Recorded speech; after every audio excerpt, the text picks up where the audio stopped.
The auction block stood weathered beneath the Montana sun, its wooden surface stained dark with years of misery. Sarah Gray clutched her twin daughters closer, feeling their small bodies tremble against her worn dress. The crowd of men gathered before her spoke in harsh whispers, their eyes calculating as they assessed not just her worth, but that of 3-year-old Emma and Lily, whose golden curls caught the light. Lot 17, the auctioneer's voice cracked like a whip. One woman, approximately 25 years of age, with twin daughters, healthy stock, good for breeding and household work. What am I bid?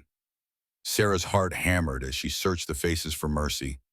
The twins pressed against her shoulders, their tiny fists gripping her dress. She had prepared them during the journey here, telling stories of brave princesses, but no fairy tale could have prepared them for this moment.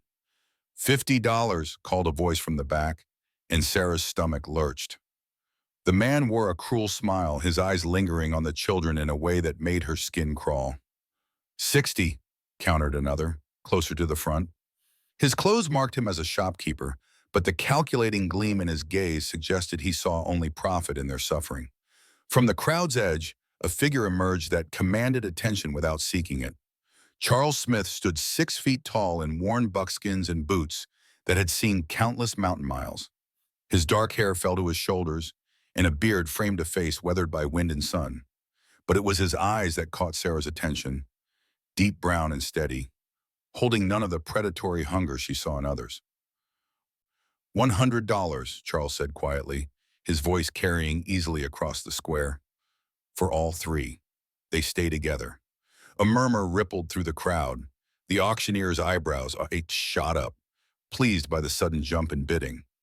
Sarah felt a flutter of something she dared not name. Hope, perhaps.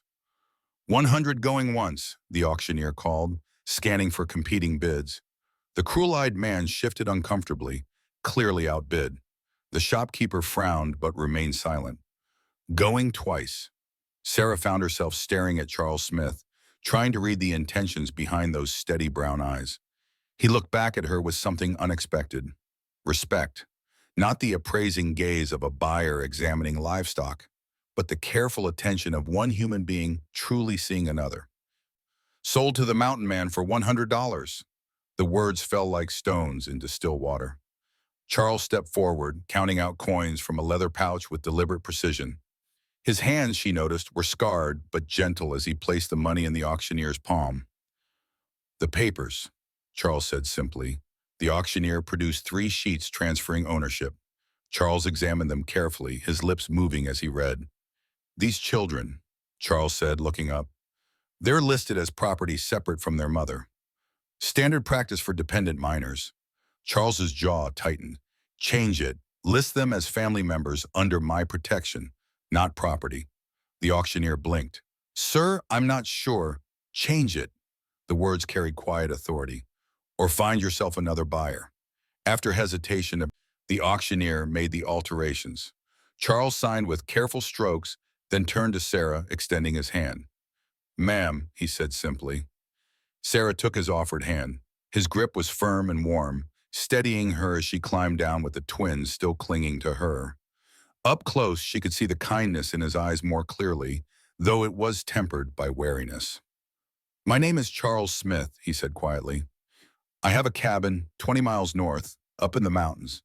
It's not much, but it's warm and safe. Sarah nodded, not trusting her voice. Emma peeked out from behind her mother's shoulder, blue eyes wide with curiosity. Are you our papa now? Emma asked with childhood directness. Charles's expression softened. I'm going to take care of you and your mama. Would that be all right? Emma considered this gravely. Mama says we have to stay together always. Will you keep us together? Always, Charles promised, and something in his tone made Sarah believe him. The journey to Charles's mountain cabin took 2 days, traveling by wagon along rough trails through pine forests and rocky outcroppings. Sarah sat in the wagon bed with the twins, watching their guardian's broad back as he handled the reins. He had purchased supplies in town, food, warm clothes for the children, simple toys that made Emma and Lily's eyes light up. Charles spoke little during the journey, but his actions revealed his character. When Emma grew fussy, he stopped and carved her a wooden horse from pine. When Lily complained of thirst, he found a clear stream. When Sarah shivered in the mountain air, he quietly draped his coat around her shoulders. The cabin was larger than Sarah expected. Built of sturdy logs, it sat in a clearing surrounded by towering pines. Smoke curled from the stone chimney, and she could see a vegetable garden behind the house. "It's beautiful," Sarah said softly. Charles glanced back. "It's home." Inside, the cabin was clean and well organized with handmade furniture. A large stone fireplace dominated one wall, and Charles had prepared for their arrival. Fresh linens, food in the larder, even children's books on a shelf. "There's a room for you and the girls," Charles said, gesturing toward a doorway. "I'll sleep in the loft." The room was spacious and comfortable, with beds perfect for them. Someone had even placed wildflowers in a jar on the windowsill. "Why?" she asked when she returned. The twins were exploring, their fear forgotten. "Why did you do this?" Charles was tending the fire, his back to her. For a long moment, he didn't answer. "I had a family once," he said finally, "a wife and daughter. They died of fever 3 winters ago. This cabin gets mighty quiet with just one person in it." Sarah felt her heart clench. "I'm sorry for your loss. And I'm sorry for yours. I saw your husband's name on those papers. Killed in a mining accident," they said. Sarah nodded. Richard had been a good man. His death in the copper mine collapse had left her with nothing. "I want you to know," Charles continued, "that you and your daughters are safe here. I won't ask anything you're not willing to give. You're not my property, whatever those papers say. You're under my protection." The sincerity brought tears to Sarah's eyes. She had prepared for cruelty, demands, treatment as chattel. She had not prepared for kindness. Over the following days, they settled into rhythm. Charles was up before dawn, tending animals and checking trap lines. Sarah naturally took over household tasks. The twins adapted with childhood resilience, turning the forest into their playground. Charles proved patient and gentle. He taught Emma to whittle, helped Lily plant seeds, and when the girls had nightmares, he would sit by their bedside telling stories of brave mountain animals. "He's not like Papa," Emma observed one evening as Charles read to them. "But he's nice." "Different nice," Lily agreed. Sarah watched Charles's face, noting how his expression softened when he looked at her daughters. There was genuine affection there, not calculated interest. "Why don't you have children of your own?" Emma asked with typical bluntness. Charles closed the book and considered his answer. "Sometimes life doesn't give us what we want, but sometimes it gives us what we need instead." That night, Sarah found Charles on the porch, looking at the star-filled sky. She joined him, wrapping a shawl against the mountain chill. "They're getting attached to you," she said quietly, "and I to them." His voice held simple honesty. "What happens when winter comes? This arrangement can't last forever." Charles was quiet for a long time. "I've been thinking about that, about what's best for all of us." Sarah waited, her heart beating faster. "There's a preacher comes through once a month," Charles continued. "If you were willing, if you thought it might work, we could make this arrangement more permanent. Legal." Sarah's breath caught. "You're asking me to marry you." "I'm asking if you'd consider it, not for romance, but for practical reasons. Security for you and the girls. A family for me." He turned to look at her. "I know it's not what either of us planned." Sarah stared at the mountains, their peaks silver in moonlight. Marriage to Charles would solve many problems. Security, a home, protection. But it would also mean binding herself to a man she barely knew, however kind. "I need time to think," she said finally. "Of course, there's no rush." But both knew time was luxury they might not have. Winter came early in the mountains and stayed late. The next morning brought visitors, 3 men on horseback, their clothes marking them as townspeople. Sarah was hanging laundry when she spotted them, and something in their manner made her stomach clench. "Charles," she called, and he emerged from the barn, growing wary as he saw the riders. The lead man dismounted, a thin fellow with a badge. "Mr. Smith, I'm Sheriff Donald Jones. We need to have a word." Charles nodded calmly, but Sarah noticed his hand drift toward the rifle. "What can I do for you, Sheriff?" "There's been talk in town about the woman and children you bought at auction. Some folks say it ain't right, an unmarried man living with a woman and her daughters. Questions about propriety." Sarah felt blood drain from her face. She had hoped their isolation would protect them from scrutiny. "What business is it of anyone's?" Charles asked, his voice level but edged with steel. "There's a law about moral conduct, especially when children are involved. The territorial government takes a dim view of unmarried cohabitation." Another man spoke up, heavy-set with cold eyes. "There's also the matter of proper guardianship. Some question whether a single man is fit to raise young girls." Sarah's heart pounded. She recognized the threat. They could take her daughters away. "What are you suggesting?" Charles asked. "If you were to marry the woman, that would solve the propriety issue, make everything legal and proper." "And if we choose not to marry?" The sheriff's expression grew grave. "Then we'd have to consider other arrangements for the children's welfare." Emma and Lily appeared in the doorway, sensing tension. Emma's small hand slipped into her mother's. "How long do we have to decide?" Sarah asked, steadier than she felt. "The circuit judge will be through in 2 weeks. If you're not married by then, we'll have to take the matter before him. Judges tend to side with conventional arrangements when children are involved." After the men left, Sarah and Charles sat at the kitchen table while the twins played outside. The threat hung between them like smoke. "They can't really take the girls away, can they?" Sarah asked. "They can try," Charles said grimly. "And they might succeed. Judges don't look kindly on unconventional living arrangements." Sarah felt tears threatening. After everything, the idea of losing her daughters was unbearable. "What do you want to do?" Charles asked gently. Sarah looked at Emma and Lily chasing butterflies in the meadow. They looked happy, happier than they had been since their father's death. "If we married," she said slowly, "it would be in name only." "A legal arrangement?" Charles nodded. "Unless you wanted it to be more, but that would be entirely your choice. The girls like you. They trust you. I care about them, about all of you." Sarah made her decision. "Then yes, let's get married." Charles reached across and took her hand. "I'll do everything I can to make you happy, Sarah, to make this work. I know you will." The wedding took place the following Sunday when the circuit preacher arrived.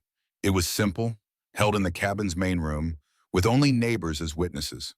Sarah wore her best blue dress, and Charles had trimmed his beard neatly.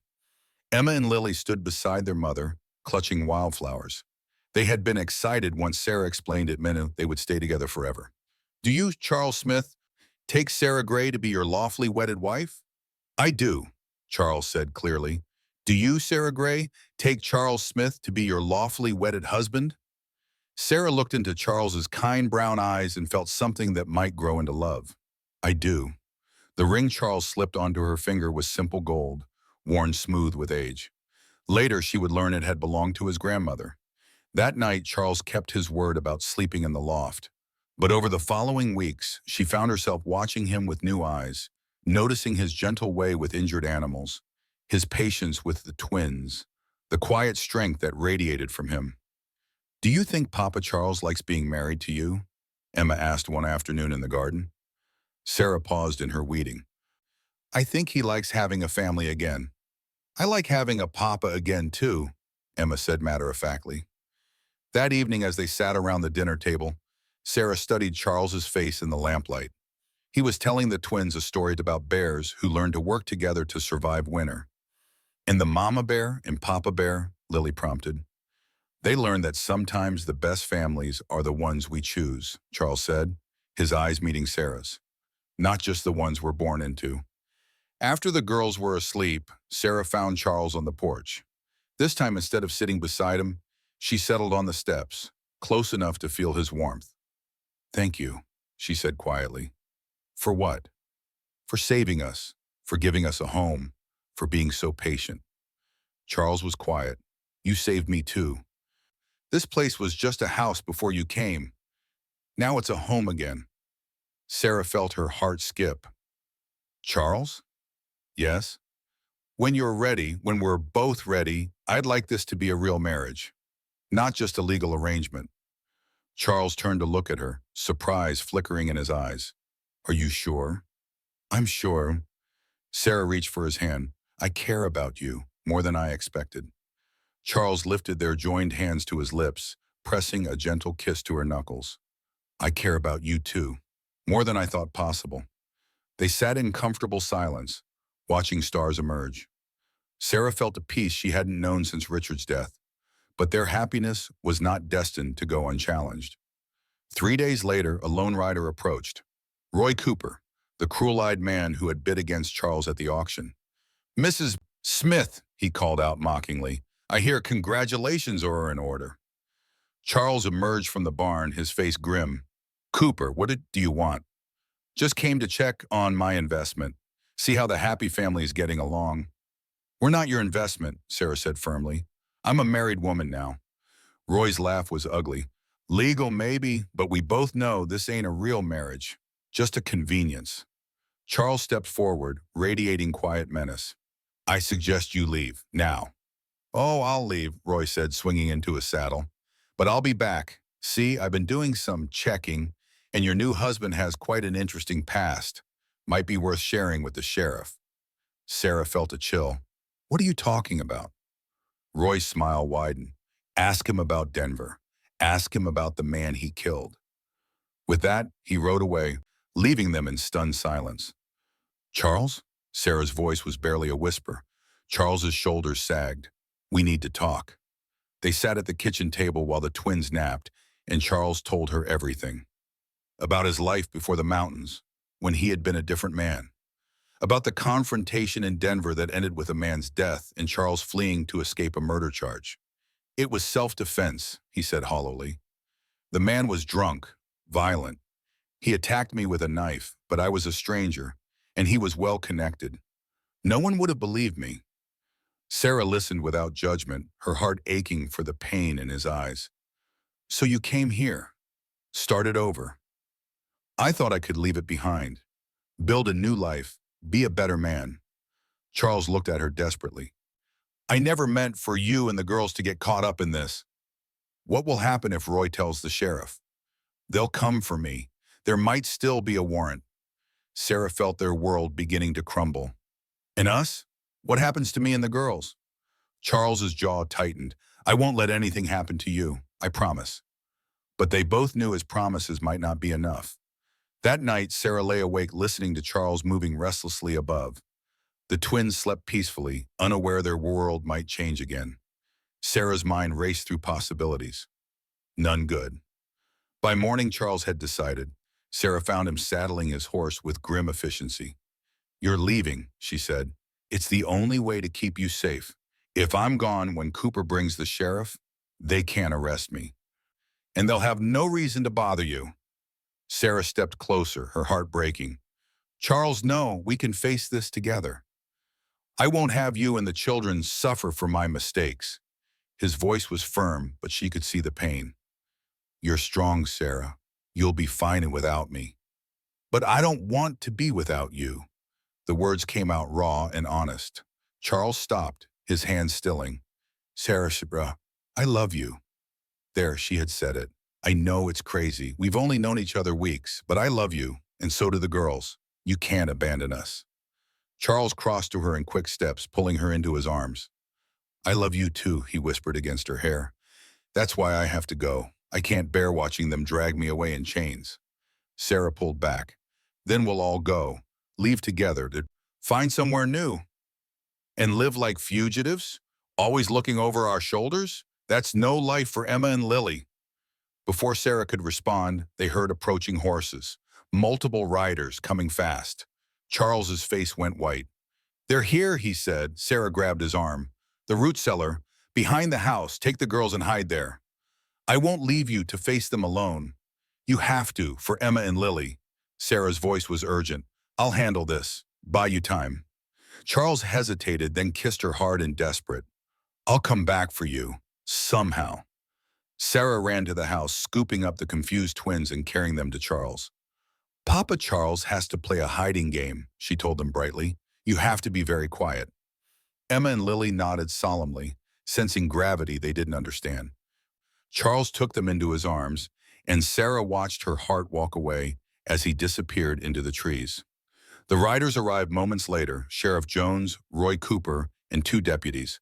Sarah stood on the porch, trying to project calm despite her fear. Mrs. Smith, Sheriff Jones said, tipping his hat, we need to speak with your husband. He's not here, Sarah replied truthfully. Roy's eyes glittered. Where is he? Checking his trap lines up the mountain. He won't be back until evening. The sheriff frowned. We'll wait. You're welcome to wait, but I can't guarantee when he'll return. Sometimes he's gone for days. One deputy leaned forward. Ma'am, we have reason to believe your husband is wanted for murder in Denver. If you're harboring a fugitive, I'm not harboring anyone, Sarah said firmly. I told you, he's not here. Roy dismounted and started toward the house. Mind if we look around? Sarah stepped into his path. Yes, I do mind. This is my home, and you have no right to search it without proper authority. We have authority, Sheriff Jones said, producing a folded paper.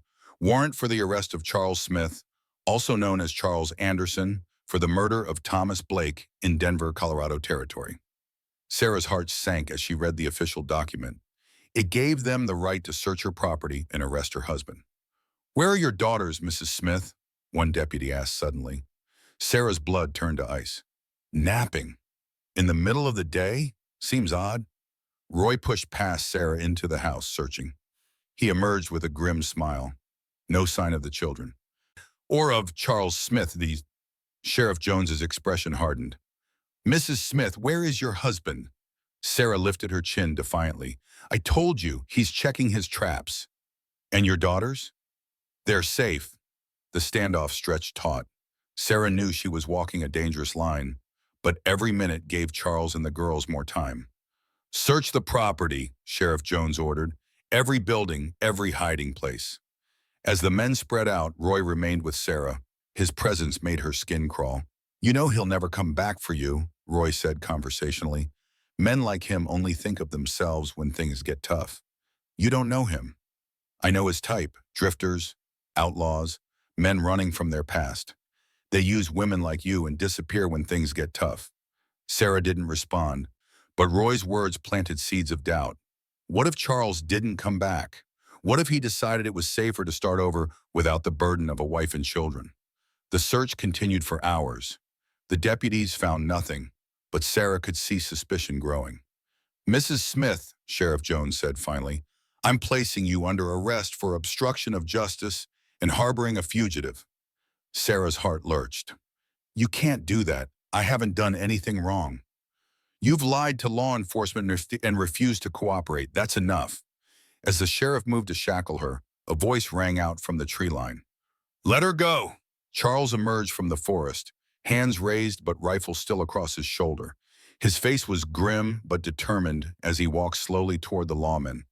Charles, no! Sarah cried, but he didn't look at her. I'm Charles Smith, he said to the sheriff. I believe you're looking for me. Sheriff Jones drew his weapon. Drop the rifle and put your hands behind your head. Charles complied, letting the rifle fall and lacing his fingers behind his neck.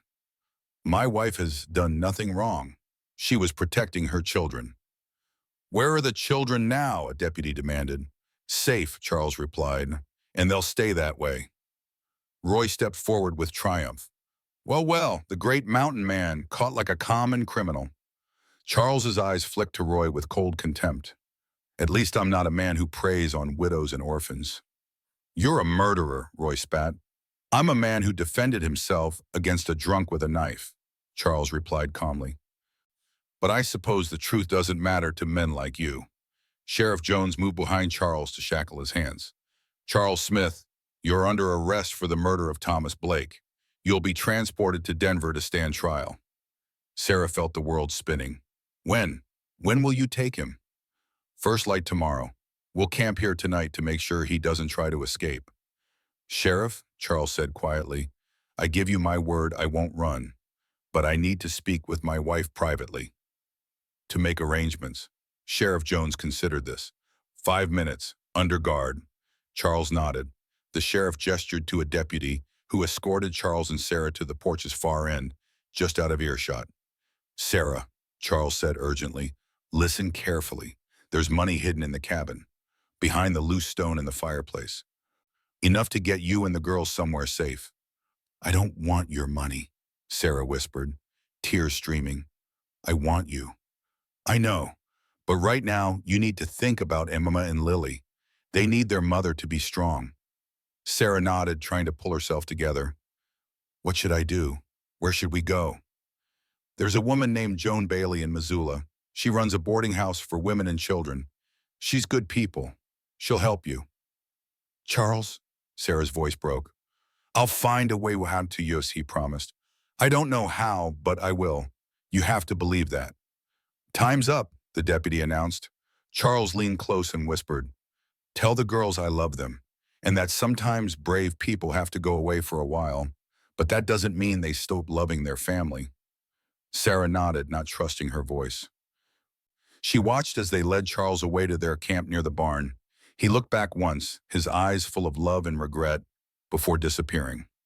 That night, after the lawmen settled with Charles, securely bound near their campfire, Sarah retrieved her daughters from the root cellar. They were frightened and confused after hours in the dark underground space. Where's Papa Charles? Emma asked immediately.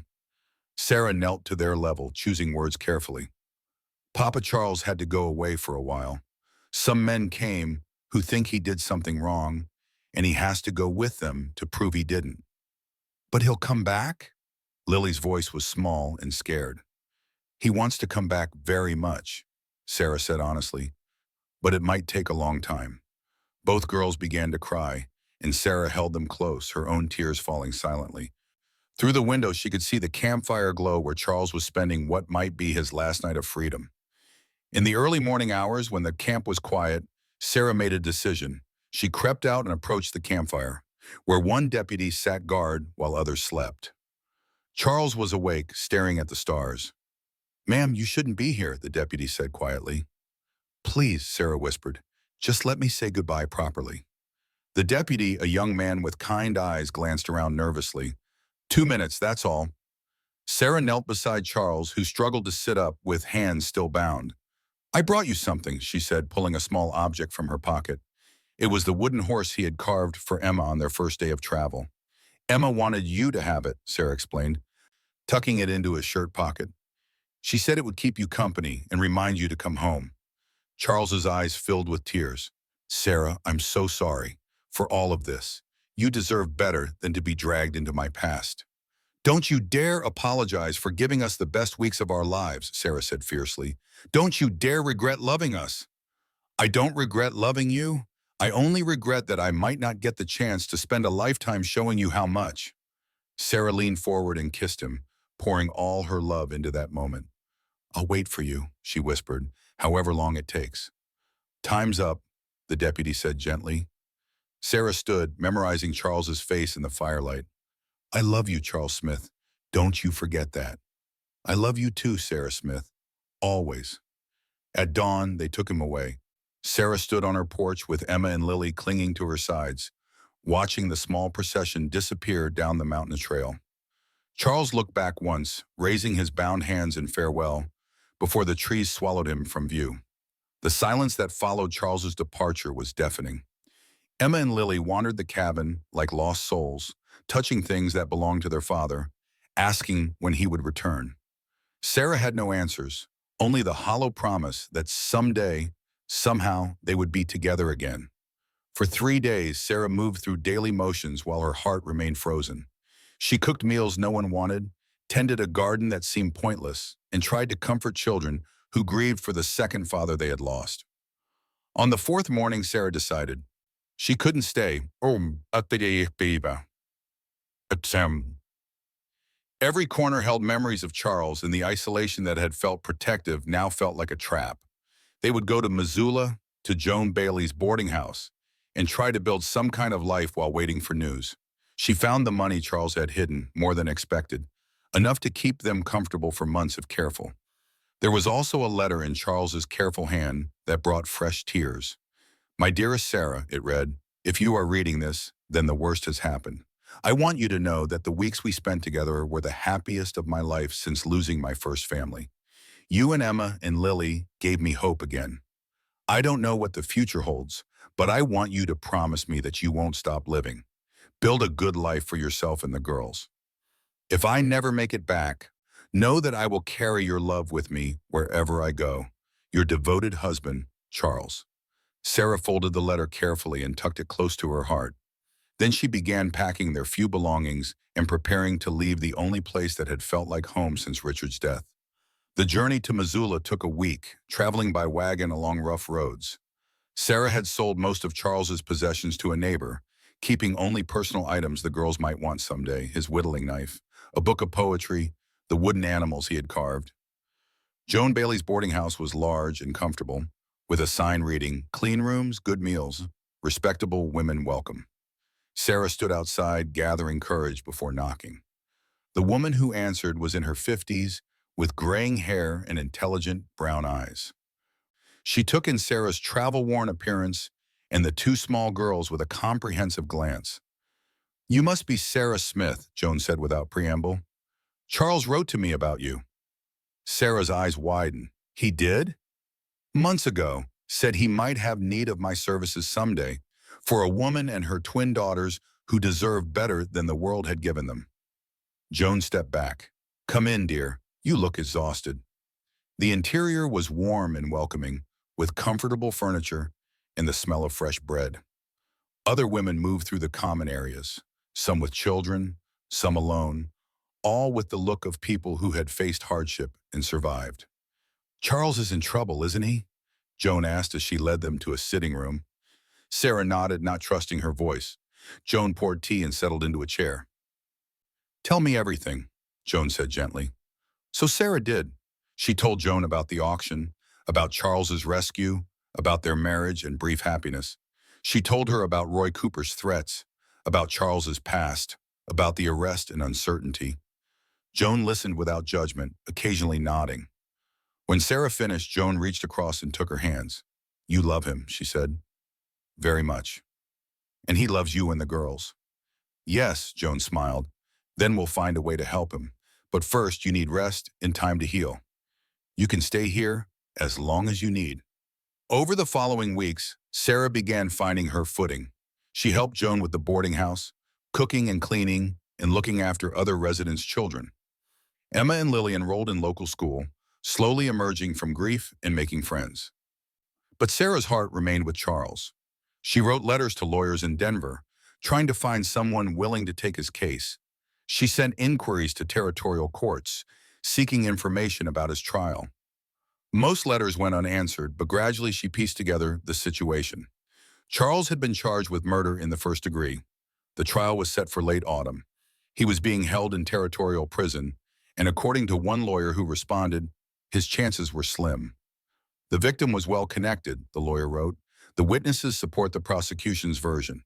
Your husband's claim of self-defense is viewed with skepticism, particularly given his flight from justice. The outlook is quite grim. Sarah crumpled the letter in frustration.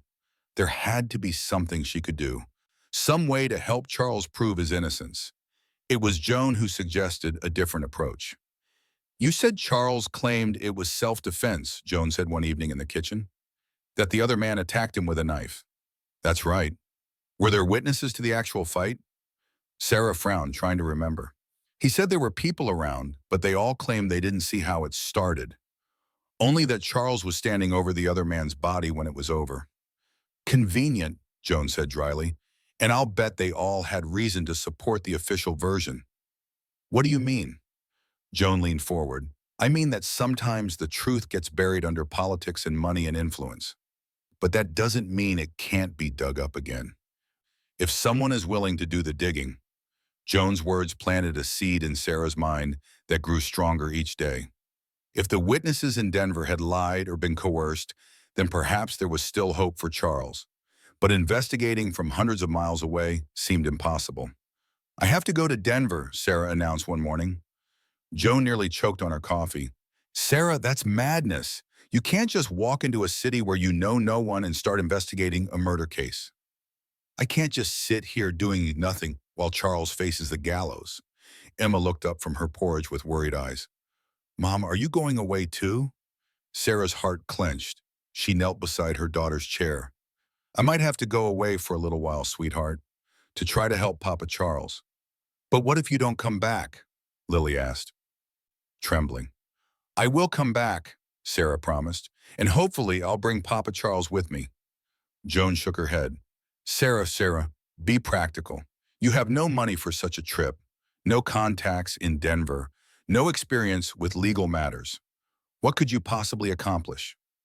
I could tell the truth, Sarah said simply. I could find people who knew what really happened and convince them to speak up. The solution came from an unexpected source. Anthony Scott, a traveling journalist staying at the boarding house while researching frontier life stories, overheard their conversation and offered assistance. I was planning to travel to Denver anyway, he said. There's a story about corruption in the territorial government that I've been investigating. If you're willing to share the details of your husband's case, I might be able to help. Anthony was a man in his 40s with kind eyes and the weathered face of someone who had spent years traveling rough country pursuing stories. His credentials were impressive. Newspapers in Chicago and San Francisco, articles about Western justice that had gained attention back east.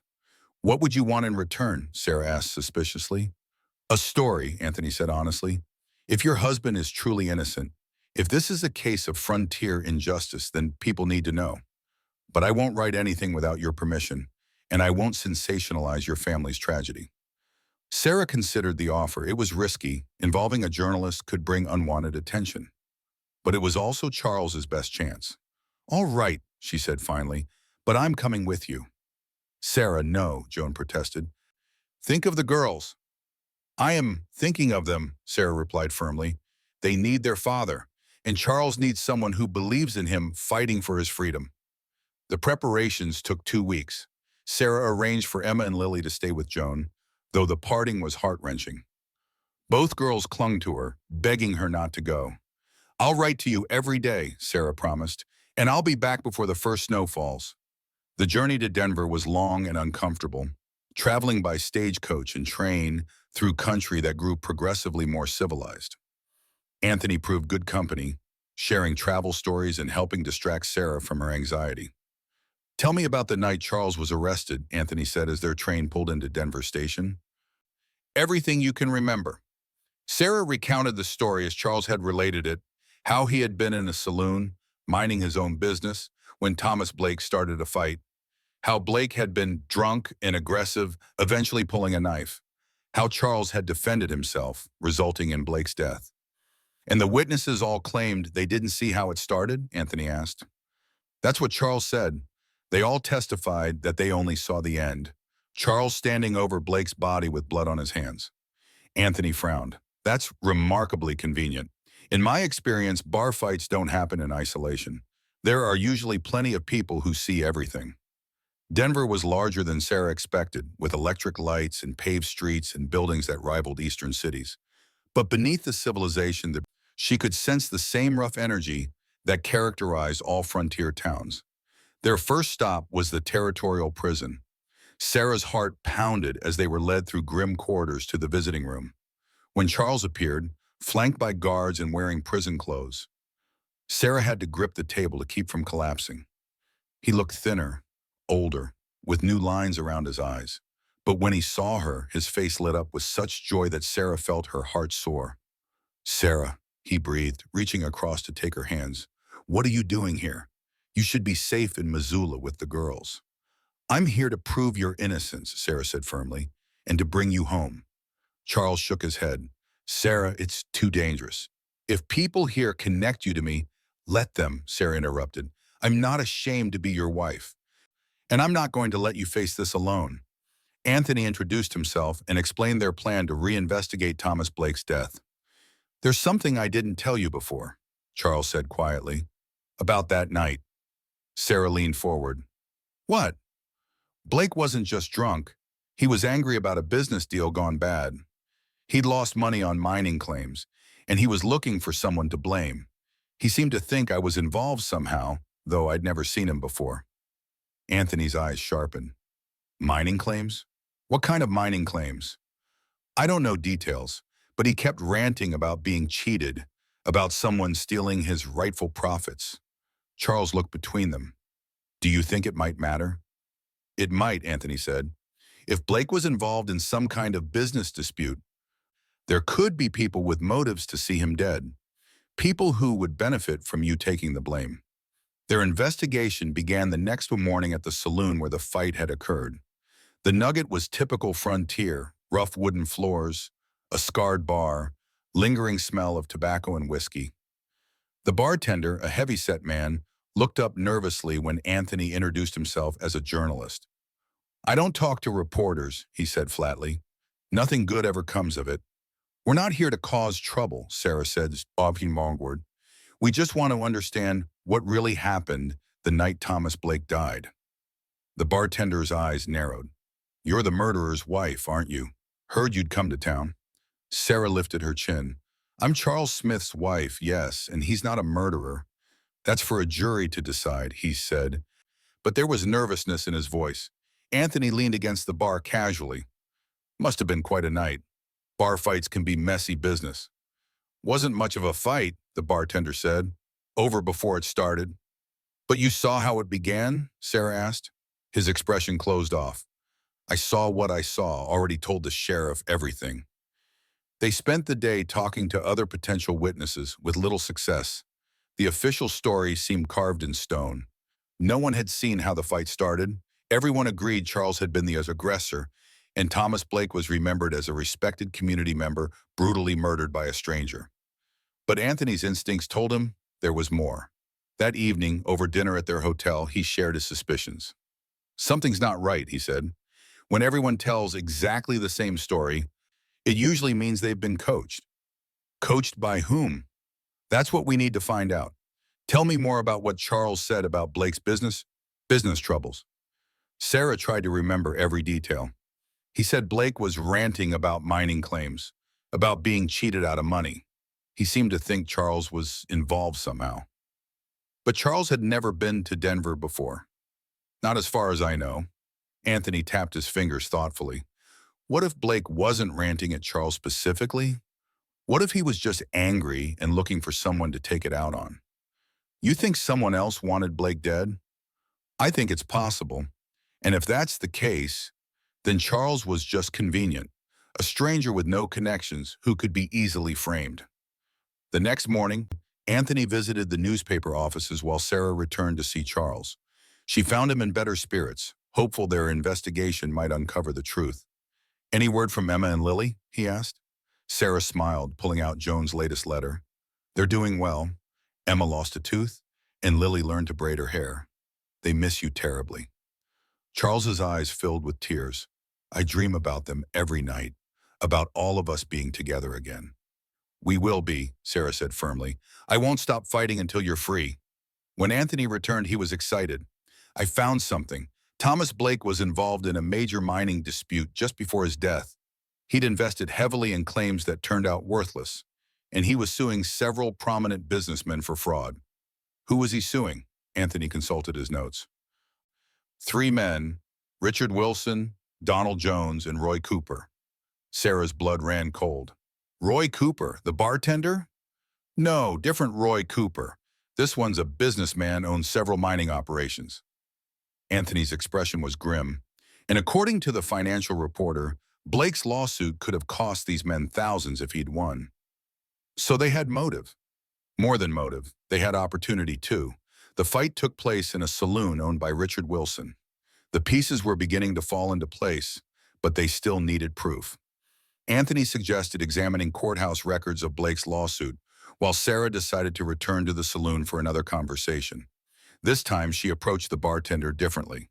Instead of asking direct questions about the fight, she engaged him in casual conversation about running a saloon. "Must be hard work," she said sympathetically. "All those drunks and troublemakers." The bartender, who had introduced himself as Ashley Phillips, warmed to the topic. "You got that right. Some nights I wonder why I took this job." "How long have you worked here?" "About 2 years now. Good steady work. And Mr. Wilson treats his employees fair." Sarah filed away this information. "Mr. Wilson must be a good boss."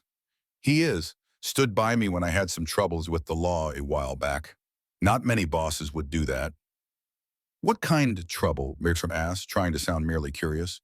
Ashley's expression grew guarded. "Nothing serious, just a misunderstanding.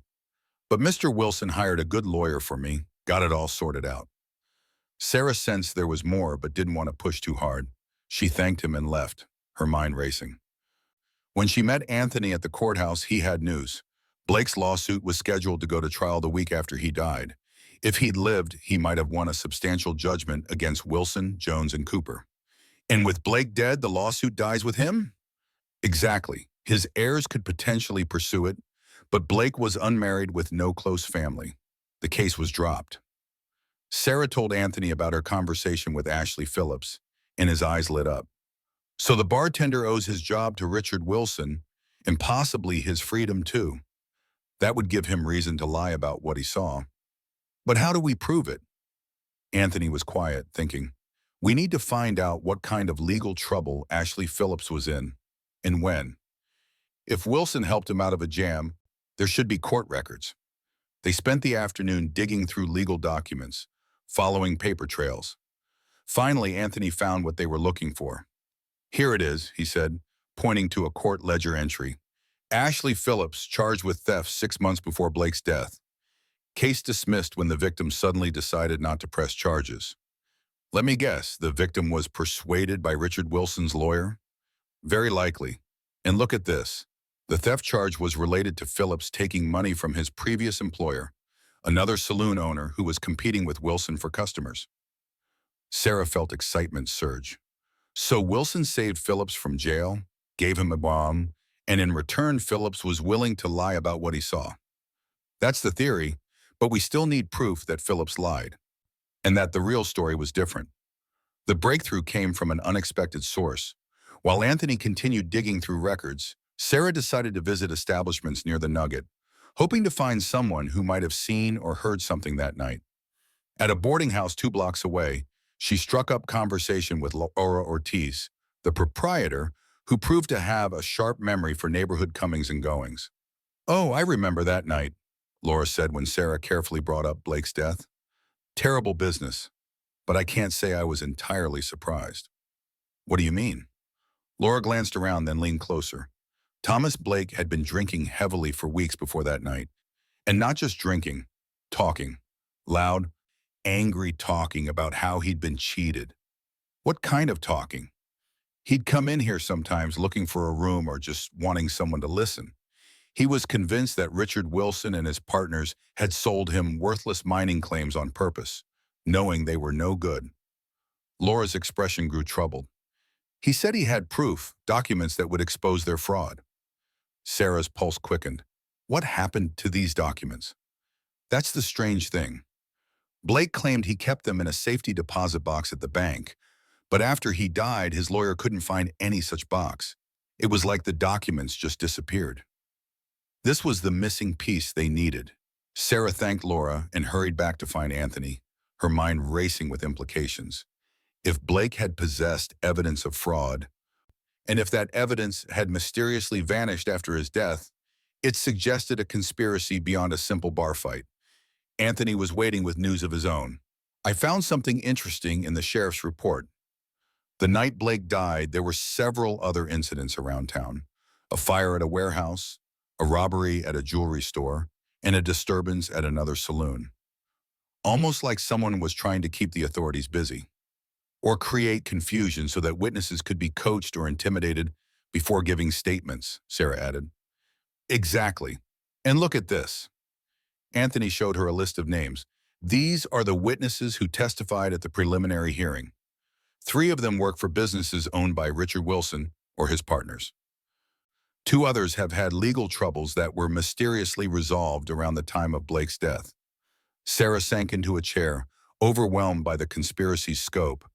How do we prove all this? Even if we're right, it's all circumstantial. We need someone to break ranks, Anthony said. Someone who was there that night and is willing to tell the truth. Ashley Phillips? He's our best bet. He's the one person who definitely saw what happened, and he's also the most vulnerable. If we can convince him that Wilson isn't going to protect him forever. They developed a plan to approach Phillips when he was away from the saloon, hoping to catch him in a moment of weakness or fear. Sarah was nervous about the confrontation, but she knew it might be their only chance to save Charles. They found Phillips the next evening, walking home from work, taking a route through quieter residential streets. Sarah approached him alone while Anthony waited nearby. "Mr. Phillips," Sarah called softly.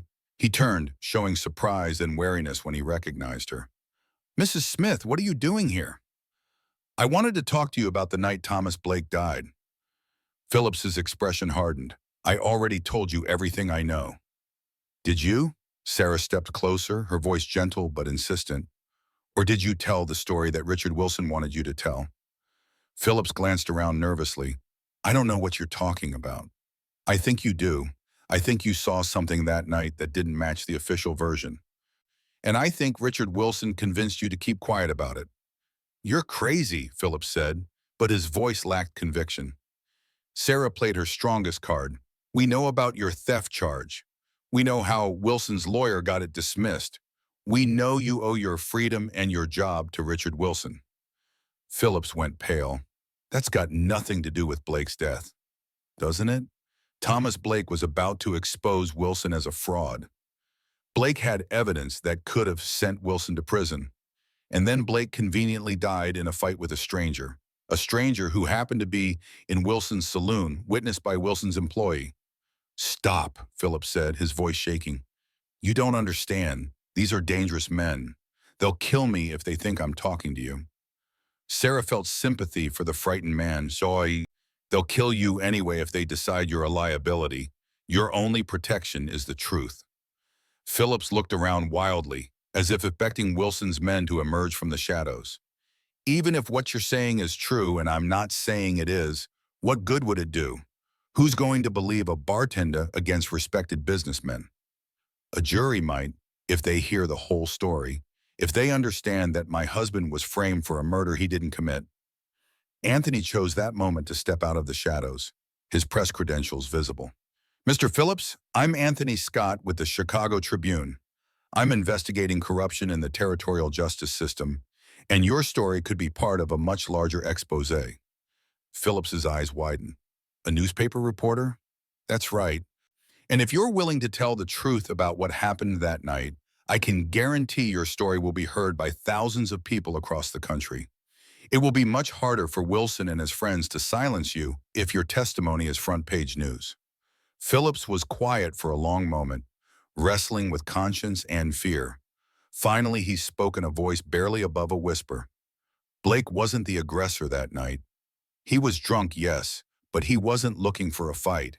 He was just sitting at the bar, muttering about his troubles." Phillips looked directly at Sarah. "Your husband was minding his own business at a table in the corner. Blake never even spoke to him." Sarah's heart began to pound. "Then what happened?" "Two men came in. I'd never seen them before, but they seemed to know Blake. They started talking to him, friendly-like at first, but then things got heated. Blake started yelling about being cheated, about having proof of fraud." "What did these men do?" Phillips swallowed hard. "One of them pulled a knife. Blake tried to defend himself, but he was too drunk to be much of a fighter. Your husband saw what was happening and tried to help." "Charles tried to help Blake?" "He jumped up from his table and grabbed the man with the knife. They struggled, and somehow Blake got cut. But it wasn't your husband who stabbed him. It was the stranger."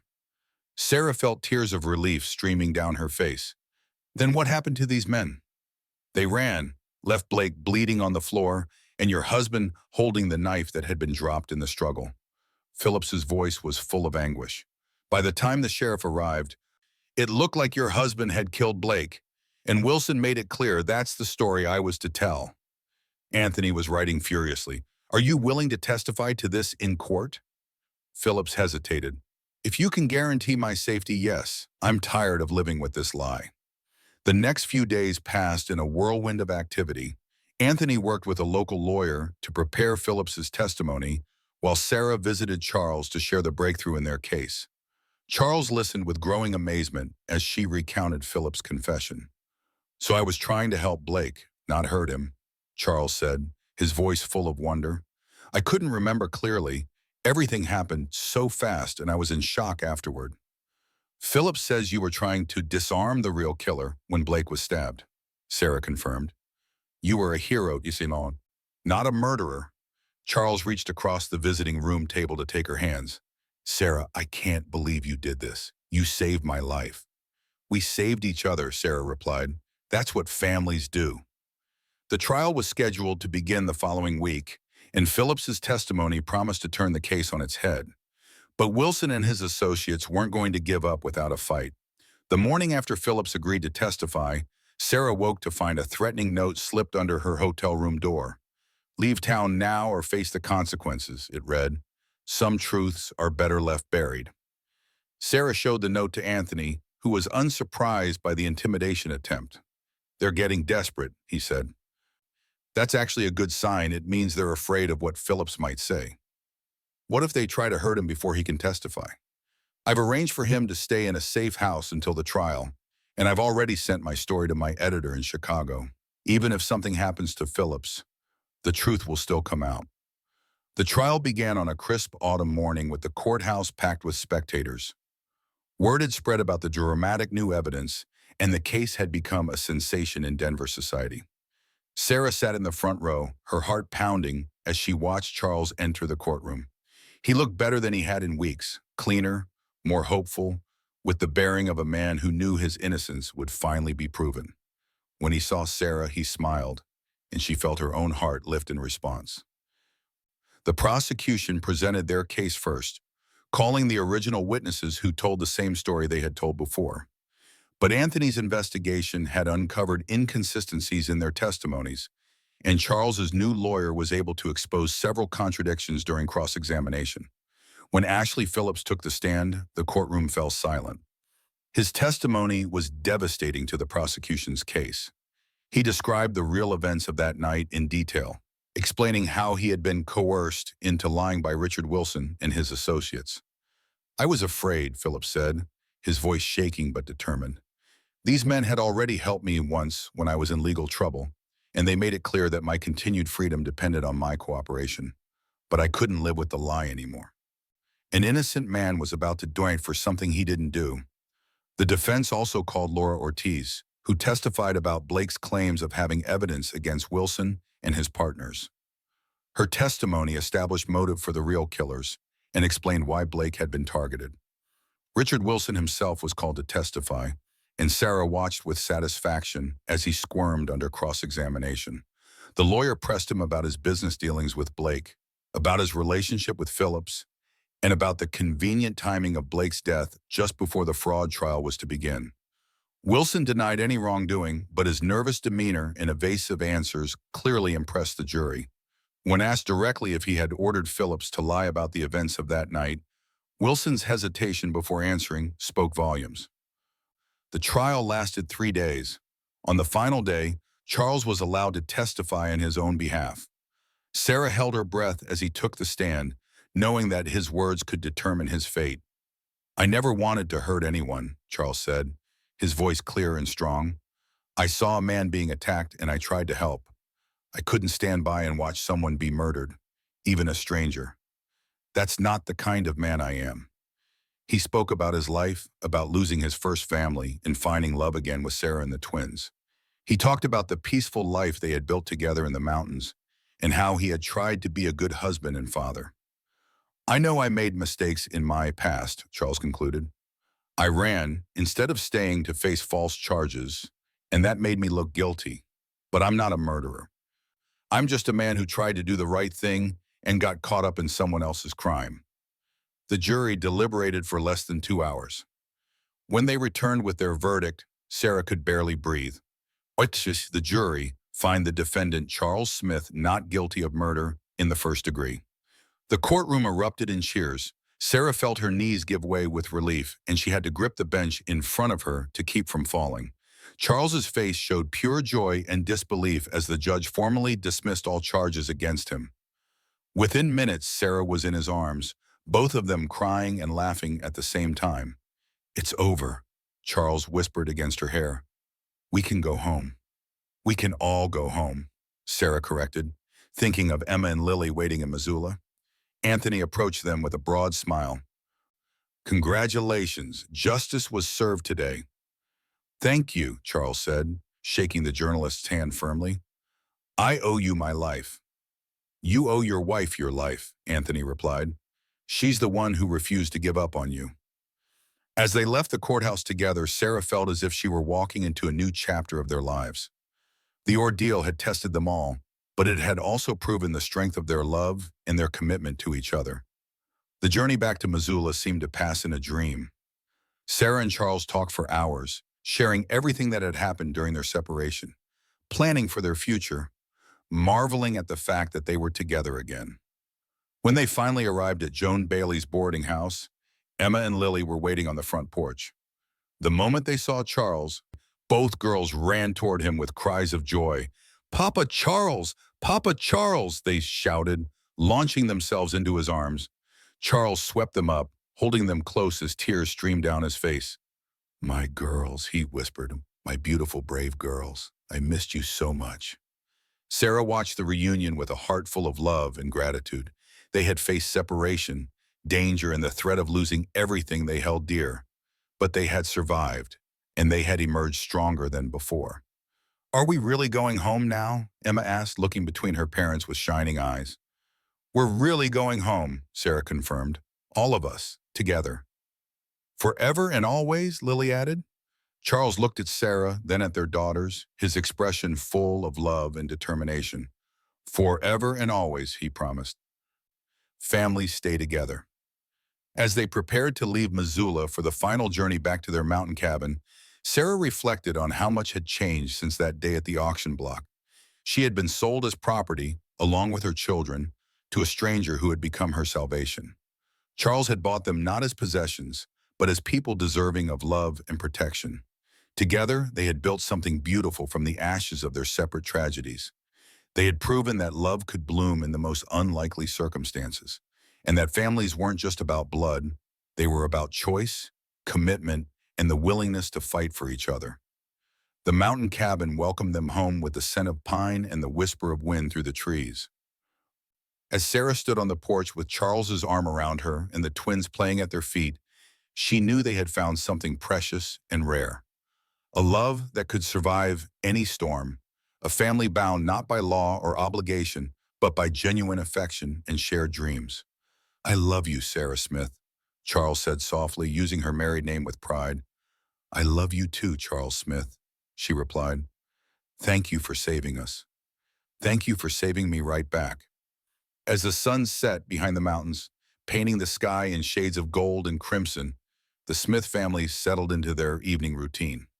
There would be challenges ahead, there always were, but they would face them together, secure in the knowledge that they belonged to each other completely. Emma and Lily chattered happily about their adventures in town, already planning new games to play in their mountain playground. Sarah and Charles listened with the contentment of parents who had nearly lost everything and found it again. In the distance, an owl called through the gathering darkness, and Charles smiled at the familiar sound. "Home," he said simply. "Home," Sarah agreed, and knew that whatever the future held, they would meet it as a family, united, unbreakable, and forever grateful for the love that had brought them together against all odds.